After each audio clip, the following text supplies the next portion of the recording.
Another day, another show, and we are just right at the corner. क्योंकि बार बार बात हो रही है वर्ल्ड कप की, T20 वर्ल्ड कप की बार बार डिस्कशन हो रही है and right at the corner हम बहुत अरसे से अब हैं for the T20 world cup and all the fiasco that is going on the side line. खैर उसका जो फाइनल फैसला है वो फ्राइडे को या फिर जो नेक्स्ट वीक का जो मंडे आएगा उसमें हमें पता चलेगा। मगर राइट एट द कॉर्नर मैंने इस वजह से कहा कि this is the time that now कल से Pakistan would officially start their T20 world cup campaign. वो इस वजह से क्योंकि कल से जो ऑस्ट्रेलिया के खिलाफ सीरीज शुरू हो रही है पाकिस्तान की that is basically a part of the T20 world cup. और यहाँ से ही जो सारा कॉन्फिडेंस कैरी करके जो कॉम्बिनेशन सेटअप करके टीम पाकिस्तान कोलंबो रवाना होगी वही फिर टीम होगी जिसमें एक सिर्फ मोहम्मद वसीम जूनियर का फ़र्क है। उसके अलावा जो है पूरी टीम वही होगी जो जाके रिप्रेजेंट करेगी पाकिस्तान को ICC T20 वर्ल्ड कप में। सो किस तरह की कितना इम्पैक्ट पड़ने वाला है इस सीरीज़ का, how important this series is. Gaddafi में खेले जाएंगे 3 मैचेस, कल पहला मैच खेला जाएगा विच इज़ दी 29th और उसके बाद जो है ये मैचेस आगे फिर 31st को खेला जाएगा एंड देन 1st को खेला जाएगा। So they are like 3 matches, 3 T20 matches इस सीरीज़ में खेले जाएंगे। आज सलमान अली आगा ने भी बात की, प्रेस कॉन्फ्रेंस की, मिच मार्श ने भी बात की। दो कि कल खबरें यही हैं कि मिच मार्श जो हैं वो नहीं करेंगे कैप्टनसी और शायद ट्रैविस हेड की तरफ से कैप्टनसी हो। Some of their plans that they are planning. So क्या एक्सपेक्ट करें हम अपनी टीम से, क्या एक्सपेक्टेशंस रहें हमारी टीम से, बिकॉज ICC का इवेंट पिछले चंद सालों में, पिछले जो कुछ साल गुजरे हैं उसमें अच्छी कारकर्दगी नहीं रही पाकिस्तान की।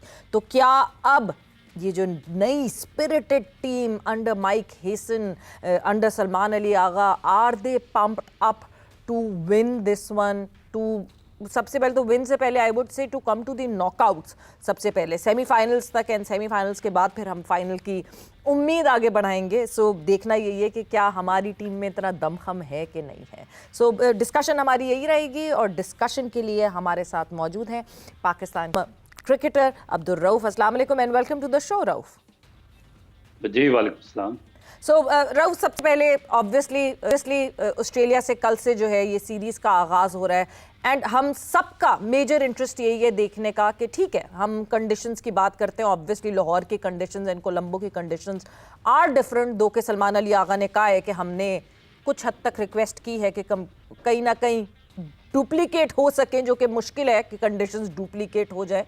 बट कैसे देखते हैं आप इस सीरीज़ को?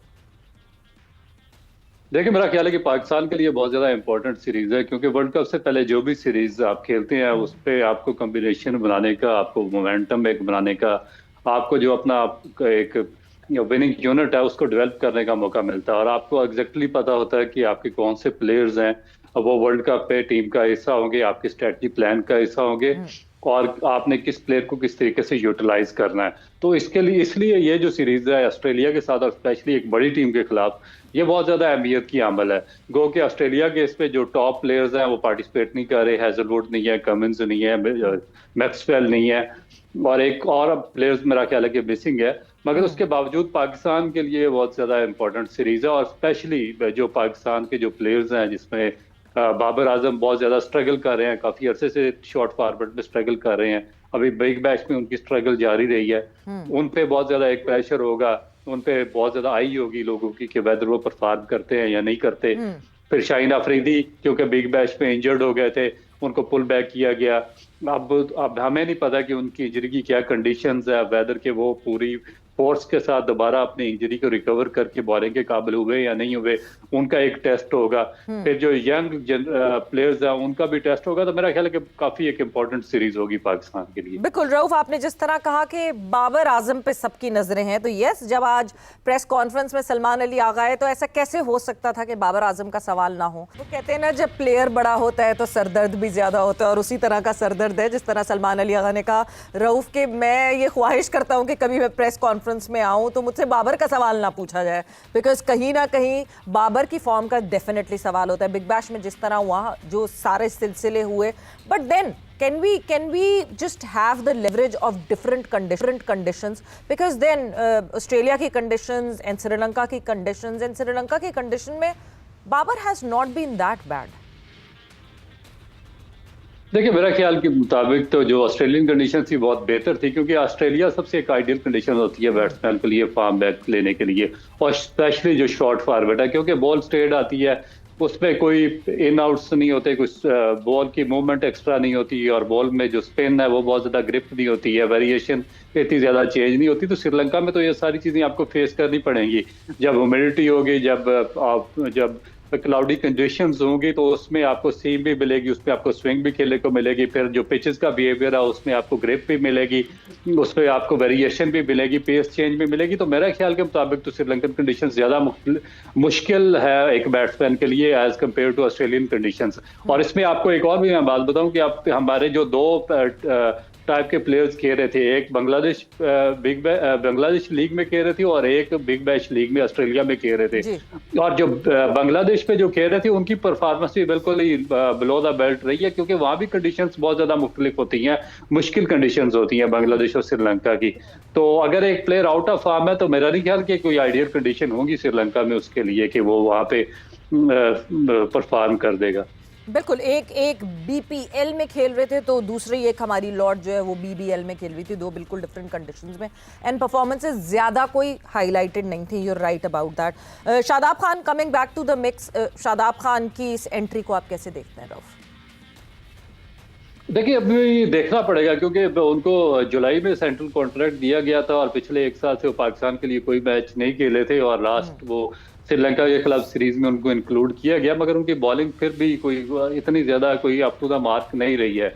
अगर आप पिछले आईसीसी इवेंट्स देखें, क्योंकि हमारे ये मिक्स कर रहे हैं, जो हमारी सिलेक्शन कमेटी है और जो हमारे कैप्टन है, जब अगर आप जो बोर्ड के मेंबरान हैं अगर इनकी आप प्रेस कॉन्फ्रेंस सुने तो ये दो चीजों का मिक्स कर देते हैं। ये कहते हैं बाबर आजम के मामले में कह रहे हैं कि जो पीछे इंटरनेशनल मैचेस खेला उसमें उसकी परफॉर्मेंस बेहतर थी, और वो जो बिग बैश खेला उसमें उसकी परफॉर्मेंस अच्छी नहीं थी, मगर क्योंकि इंटरनेशनल में उसकी परफॉर्मेंस अच्छी थी तो इसलिए आपने उसको इंक्लूड किया। इसी तरह बाकियों के बारे में भी इस तरह की एग्जाम्पल देते हैं, मगर अगर आप इनकी performance as a whole compare करें, शादाब की, शाहीन की, इसकी बाबर की और जो बाकी प्लेयर्स हैं, आप पिछले 5 आईसीसी इवेंट्स उठाकर देखें तो ये कहां पर स्टैंड करते हैं। मेरा नहीं ख्याल कि आपके जो फर्स्ट जो लेयर के 6 प्लेयर्स हैं वो कहीं भी स्टैंड करते हैं और किसी भी अभी आगे इवेंट में उनकी जगह भी बनती है। आप अमेरिका का T20 इवेंट उठाकर देख ले, आपने इंडिया में जो 50 ओवर का वर्ल्ड कप हुआ वो देखिए, आप चैंपियन ट्रॉफी देखिए, आप एशिया कप देखिए, आप श्रीलंका में खेले जाने वाला और पाकिस्तान में खेले जाने वाला एशिया कप देखें, कहाँ पे ये स्टैंड कर रहे हैं, कोई परफॉर्मेंस इनकी नहीं है। तो उसके बावजूद फिर इनकी सिलेक्शन, तो अब जो यहाँ पे हमने शादाब का क्वेश्चन पूछा है बट यही है ना, फिर और किसको सिलेक्ट करें और कौन है, मतलब हमने अभी इस अगर ये स्क्वाड को देखें किस किस को मिस आउट किया हमने, आपको क्या लगता है कि किसको मिस आउट कर दिया? देखिए आपने सबसे एक प्रीमियर जो आपका प्लेयर था उसको मिस आउट किया, क्योंकि शॉर्ट फॉरवर्ड में अगर टेस्ट फॉरवर्ड में आप किसी यंगस्टर को परफॉर्मेंस के बावजूद चांस ना देते थे वो उसको आप समझ सकते थे। मगर जब एक शॉर्ट फॉरवर्ड में एक लड़का परफॉर्म कर रहा है माज सदाकत, तो उससे हर जगह परफॉर्म किया, डोमेस्टिक में किया, उससे राइजिंग एशिया कप आपको जितवाया है। उसके बाद सुफियान मकीम ने आपने राइजिंग एशिया कप जो जीतने पे आपने इतना बड़ा इनामात दिए हैं, तो उसमें तो जो 2 प्लेयर थे जिन्होंने आपको ये राइजिंग स्टार ये टूर्नामेंट जितवाया, उसमें एक सुफियान मकीम थे और एक माज सदाकत थे, आपने दोनों को ड्रॉप कर दिया। तो फिर एक और अहमद दानियाल थे जिन्होंने आखिरी ओवर में 8 रन बनने दिए बांग्लादेश के खिलाफ, आपने उसको भी ड्रॉप कर दिया। तो इसका मतलब है कि आप रिप्लेसमेंट पे यकीन ही नहीं रखते और ना ही आप रिलाई करते हैं उन प्लेयर्स पे जो फर्स्ट क्लास क्रिकेट में, डोमेस्टिक क्रिकेट में या ए टीम के जो मुख्तलिफ इवेंट्स होते हैं उसमें परफॉर्म करते हैं। तो इवन कि आप जो एसोसिएट टीम्स के खिलाफ जब खेलते हैं तब भी आप उनको कंसीडर नहीं करते, आप उनको चांस नहीं देते, तो फिर आप इनको डेवलप कब करेंगे, फिर आपको रिप्लेसमेंट प्लान कब मैसर होगा, फिर आपका बेंच कब स्ट्रांग होगा, फिर ये जो आउट ऑफ परफॉर्म प्लेयर जो आपके काफी अरसे से सरदर्द बने हुए जिनके बारे में बार बार पूछा जा रहा है, फिर इनकी रिप्लेसमेंट प्लान आपको कब मैसर आएगा अगर आपने यंगस्टर को चांस ही नहीं देना है तो। बिल्कुल, ये तो है, मगर आईसीसी के इवेंट में बहुत ही रेयर होता है कि हमें इस तरह कोई आउट ऑफ द बॉक्स कोई दिखे। हाँ जी, पुराने वालों को हम वापस बुला लेते हैं, मगर नए वालों के लिए यूर राइट कि हम जो है ज़्यादा रिलाई नहीं करते कि किसी नए को बुलाएं। शायद लेकिन उसका रिजल्ट भी देखे ना, उसका रिजल्ट आपको कितने खौफनाक भुगतने पड़ते हैं। आपने देखे ना कि आपने जो अमेरिका में T20 वर्ल्ड कप हुआ था, उसमें आपने आमिर को और अहमद वसीम को वो पूरा साल टीवी पे बैठे रहे, डोमेस्टिक का मजाक उड़ाते रहे। आपने उनको वहां से पकड़ा, आजम खान को साथ शामिल किया और उस्मान खान को साथ शामिल किया। आपने उसको कुर्बानी का बकरा बनाया, गैरी क्रिस्टन को, और उनको अमेरिका भेज दिया। रिजल्ट आपके सामने, आप 2 मैचेस के बाद इवेंट से बाहर हो गए। इसी तरह चैंपियन ट्रॉफी आप इसी तरीके से खेले हैं, तो फिर देखें ना कि रिजल्ट भी उसी तरह के खौफनाक निकल रहे हैं जब आप बार बार इन्हीं को चांसेस दे रहे हैं और यंगस्टर्स पे आप रिलाई नहीं कर रहे। तो बिल्कुल रऊफ, वक्त का मुकाबला सख्त। कल के लिए अगर मैं आपसे 11 पूछूं, आपकी फर्स्ट चॉइस 11 इस स्क्वाड में से क्या होगी? देखिए, मुझे तो बिल्कुल पता ही नहीं है कि ये क्या आपने 3 तो विकेट कीपर रखे हुए हैं। जब आप 3 विकेट कीपर आपने स्क्वाड में सिलेक्ट किया तो आपको 3 विकेट कीपर नहीं, 3 part time wicket keepers. Team part time wicket keeper. तो और विकेट कीपर भी आप देखें कि अभी 6 दिन पहले ऑस्ट्रेलिया के खिलाफ जो टीम अनाउंस हुई है, तो उसमें आप उस्मान खान के नाम के आगे विकेट कीपर रखा हुआ था। उसके बाद आज वर्ल्ड कप के लिए टीम अनाउंस हुई तो आपने तीनों के आगे से विकेट कीपर का नाम ही हटा दिया। तो ये यानी कि ये तो सीरियसनेस है और ये आपका लॉ प्लानिंग है, ये आपका फ्यूचर प्लान है। तो उसमें मैं अब क्या बता सकता हूँ, पता नहीं। कल अब देखिए, Wasim junior world cup squad का हिस्सा नहीं है, मगर इनका क्या पता कि कल उसको ऑस्ट्रेलिया के खिलाफ मैच खिला दे। तो और वो अच्छा कर गया तो फिर क्या करेंगे? कुछ नहीं कह सकते। अगर वो अच्छा कर गया बाकी सारे फास्ट बॉलर से, फिर किसी और को निकाल के उसका नाम डाल देंगे, यही करेंगे। ये बस ये इसी तरह होता रहेगा। उसकी टोपी उसके सर, उसकी टोपी उसके सर।